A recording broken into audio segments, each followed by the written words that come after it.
Bienvenue dans cette vidéo complètement improvisée. J'ai vu beaucoup trop de contenu passer sur le Nikon Film Festival et ça m'a énormément inspirée, même si j'y participe pas du tout, que j'ai pas suivi c'est quoi le thème de cette année ou autre.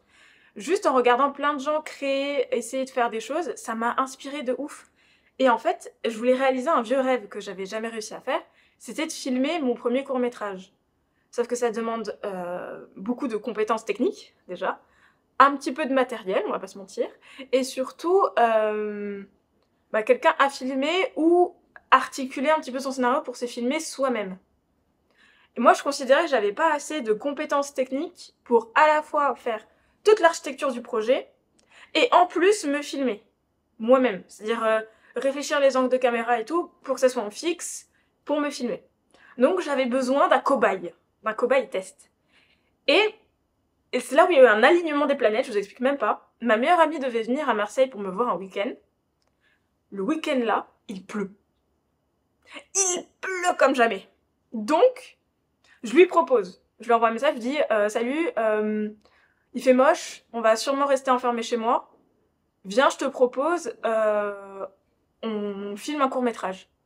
Et là, elle me dit mais trop bien, c'est un rêve que j'ai toujours voulu réaliser, trop chaude pour le faire.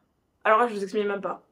Dans ma tête, c'est la roue libre. Dans ma tête, ça commence à fuser, les idées, elles commencent à charbonner. Enfin, je me dis, waouh, comment je vais faire ça, comment je vais articuler ça. Et je me mets à regarder plein de vidéos sur YouTube sur comment tourner un court-métrage, comment articuler ses séquences, ses scènes, la liste du matériel à bien articuler pour pas perdre des trucs en route, bien penser à tout faire, pas faire de faux raccords, et ce genre de choses. Et surtout penser à une idée de scénario. Et là, je me dis, il pleut, il fait moche. Qu'est-ce que tout le monde fait quand il pleut et il fait moche? Tu prends un plaid, tu lis un livre, tu regardes un film, tu allumes une console. Et ben c'est ça qu'on va faire. Alors je sais, c'est pas l'idée la plus originale du monde, mais c'est ça qu'on a fait. Et donc si vous restez bien jusqu'à la fin de la vidéo, vous verrez le petit court-métrage qui dure je crois entre 2 et 3 minutes, qu'on a réalisé avec Laura, et un guest qui a été extrêmement compliqué à avoir sur sur l'entièreté du tournage. Donc, dans un premier temps, il a fallu que je fasse un petit peu la liste du matériel que j'allais utiliser. Donc, je me suis dit, pour filmer, en termes de boîtier, je vais prendre mon A7 IV, parce que c'est ce que j'ai de mieux, et je pense que clairement, ça fait extrêmement bien le taf.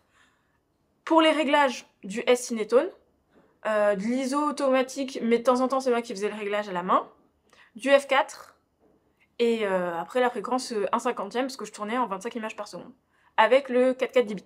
4 10 bits, pardon. Et là, je me suis dit, bon, ça déjà c'est bien.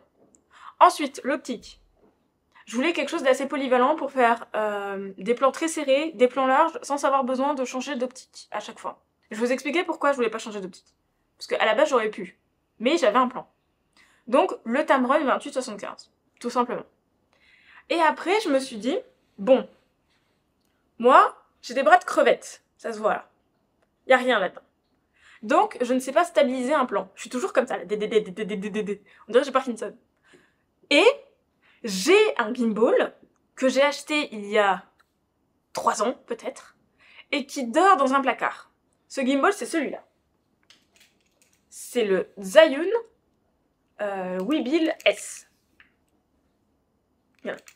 Que j'ai depuis 3 ans. Et je me suis dit, bon, pour avoir des plans intéressants, des plans bien doux en mouvement, si je veux faire des petits mouvements de rapprochement, de recul, des plans de rotation ou même un suivi de personnage, je vais pas me faire chier à le faire à la main, sachant que moi quand j'essaye de faire après de la stabilisation en logiciel, je le trempe tellement que c'est dégueulasse à voir. C'est Gerbotron 3000. Donc je vais utiliser Gimbal. Il a fallu que je réapprenne à rééquilibrer un gimbal. La purge. La purgeasse, comme on l'appelle. Équilibrer un gimbal avec un zoom dont le barillet tourne. J'ai pété un plomb. J'ai regardé, je crois, 5-6 vidéos. Ça m'a pris pas 2 jours, mais plutôt 2 soirées pour bien le faire. Pour pas que ça se mette à se casser la gueule d'un côté ou de l'autre, parce que je sais pas pourquoi, mais les pas de vis, ils tiennent pas forcément bien. Ça marche du tonnerre, le jour du tournage. J'avais pas bougé la caméra. Faut savoir que j'ai fait mon équilibrage. Donc, j'avais tous mes axes de déverrouiller. Là, tous les axes sont verrouillés dans la position où normalement tout est censé être bien stabilisé. J'ai laissé la caméra comme ça dessus. C'est-à-dire que rien n'a bougé. Rien n'a bougé. J'ai calibré les moteurs au moment où j'ai démarré la veille. J'ai calibré les moteurs avant de commencer à shooter le lendemain. Le gimbal, il a planté. Il a planté une fois, il a planté 2 fois. À la 5e fois, j'ai raté. En fait, le gimbal, ce qui se passait, c'est que les moteurs se mettaient à vibrer. Et du coup, le gimbal, il vibrait comme ça. Littéralement, il shakeait comme ça. Donc, un peu, ça va, mais au bout d'un moment, moi j'ai eu peur pour mon A7 IV, en fait, tout simplement. Les tremblements comme ça, je me suis dit, mais ça va me niquer le capteur ou l'obturateur, en fait, à vibrer dans cet axe-là. C'est pas un axe qui est prévu de vibration. Donc je me suis dit, mais en fait, non, je vais juste péter mon boîtier. C'est pas la peine. Alors, si jamais vous avez la réponse de pourquoi du comment, de qu'est-ce que j'aurais foiré, de pourquoi ça n'a pas marché, je veux bien, hein, parce que soit c'est mon gimbal qui a un problème, ça me ferait chier parce que, ben, littéralement, je l'ai sorti 3 fois. Et encore, je suis sympa 3 fois. Soit, bon, je le rangerai plus tard. Soit, c'est moi le problème. Et j'espère que c'est moi le problème. Très honnêtement, j'espère vraiment que c'est moi le problème et que j'ai juste mal réglé un truc qui fait qu'il s'est mis à vibrer. Mais donc, bilan des courses. Le gimbal, il a jarté. Après la première séquence de 2-3 scènes, je l'ai dégagé parce que j'avais trop peur. Il se mettait à vibrer, je recalibrais, je pouvais filmer 2 secondes, il se remettait à vibrer. Donc j'ai dit allez hop, ça dégage. Ce que j'ai fait, c'est que j'ai pris ma lanière Peak Design, donc la lanière qui fait tout le tour de cou, là elle est rangée, et j'ai filmé comme ça. Tout simplement. Tous les plans, je les ai filmés comme ça, avec le boîtier, et je faisais que des plans fixes. Voilà, j'étais madame plan fixe, j'étais comme ça. Ce qui m'a aidé aussi, donc on continue sur la liste du matos, c'est ça. J'en ai 2, depuis perpète, et c'est trop bien. Depuis le début, pas le début, mais quasiment le début de la chaîne, depuis que j'habitais à Nantes, donc avant le confinement, j'ai acheté ces 2 petites lumières-là. C'est des Aputure, ouais, c'est Aputure MC. Donc c'est des petites LED qui viennent comme ça, qu'on peut programmer. Donc là, c'est le mode TV, mais je peux mettre ça, je peux mettre ça, je peux mettre paparazzi, ça fait des flashs, comme si, waouh, comme si j'étais une personnalité, alors que non, tout le monde le sait. On peut régler l'intensité. Après, on a quoi? On peut mimer des éclairs, une fête, des voitures de police. En dehors de ce mode-là, on a un mode... et ça tient hyper longtemps la batterie. En fait, je l'ai pas rechargé depuis qu'on a shooté avec Laura, avec ma meilleure pote. On a une petite roue pour choisir les différents modes. C'est rechargeable en USB-C ou en machin, en induction. Il y a un pas de vis et il y a un petit diffuseur. Comme ça, là. Ça se fout dedans et ça diffuse la lumière. C'est trop bien. J'en ai 2 comme ça, je crois que c'était un peu cher quand même l'unité, je crois que c'est 100 balles, un truc comme ça. Mais franchement, je ne regrette pas. Elles sont trop cool, elles me servent trop. Du coup, ça m'a servi d'éclairage secondaire. Pour l'éclairage principal, c'est mon panneau LED Godox qui m'aide à m'éclairer actuellement, qui m'a servi. Toujours fidèle au poste, malgré toutes ces années de maltraitance. Toujours fidèle au poste. Et donc, pour le matériel, on va dire qu'on a fait un peu le tour.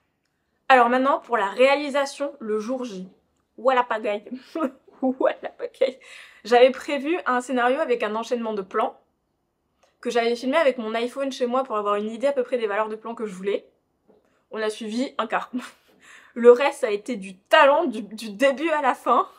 Vraiment, j'étais en PLS parce que je devais réfléchir aux scènes que je voulais faire et en même temps, je devais cadrer et je devais diriger. Parce que moi, j'avais une idée dans ma tête, là, de ce que je voulais voir. Mais en fait, je ne fais pas encore de la télépathie avec, du coup, l'actrice sur le tournage. Donc, il fallait que je lui explique exactement ce que je voulais pour qu'elle puisse, elle, le reproduire. Mais en fait, sans communication, ça marchait pas trop. Du coup, on était là, on faisait des fausses scènes factices où moi, j'avais la caméra, mais je ne lançais pas le rec pour que je voie le mouvement. Je valide le mouvement, on lance le rec, on fait 3-4 prises, on coupe le rec, scène suivante. Et une fois qu'on a fini, bloc de séquence, on passe à la séquence d'après. Donc forcément, il y aura des faux raccords. Il y a des faux raccords, on le sait, on les a vus. Mais on pouvait pas se permettre de retourner 3 milliards de fois. On n'avait qu'une après-midi pour tourner, le lendemain elle repartait chez elle. Et surtout, La grosse surprise de son âge, c'est qu'on a eu un guest. Et ce guest, mesdames et messieurs, c'est pas n'importe quel guest. Il a 4 pattes, il est roux et blanc, et il s'appelle Strange, et c'est un chat. Tourné avec un Adipal. Au secours. C'était si dur. On essaie de le faire des trucs, et vraiment, je vous promets, je crois qu'il a fait exprès. Dès que j'arrêtais de tourner, il faisait exactement ce que je voulais qu'il fasse. Dès que je lançais la caméra, il venait voir. Il rapprochait sa grosse tête comme ça, là. Et il venait vraiment voir l'objectif en mode « Maman, tu fais quoi? Je peux participer ?» Moi, je suis en mode « Non, retourne là-bas !» Et du coup, la conclusion de cette aventure, c'est que j'ai appris beaucoup de choses sur la vidéo. La vidéo, à la base, j'en fais pour vous retransmettre ce que je fais en photo, pour me filmer, généralement pour YouTube. J'ai jamais vraiment fait de projet vidéo, j'en ai fait un en professionnel, mais c'est tout. Je suis pas du tout une experte en vidéo, j'ai 2-3 notions de montage, vous avez pu le voir avec mes vidéos, mais ça s'arrête là. Filmer un court-métrage, c'est vraiment quelque chose de très différent que de faire du contenu pour YouTube et les réseaux. Et j'ai appris vraiment plein de choses. Mais en même temps, c'était hyper stressant, c'était hyper chronophage pour si peu de rendu. Mais c'est hyper intéressant et vraiment, l'année prochaine, si je le peux, avec la grosse loutre, on participera au Nikon Festival. Elle va jouer. Mais sinon, vraiment, c'est que du bonus. Si vous avez l'occasion de faire ça, même un délire entre potes, comme on a fait, allez-y, lancez-vous. Et sur ce, moi je vous laisse avec le résultat final.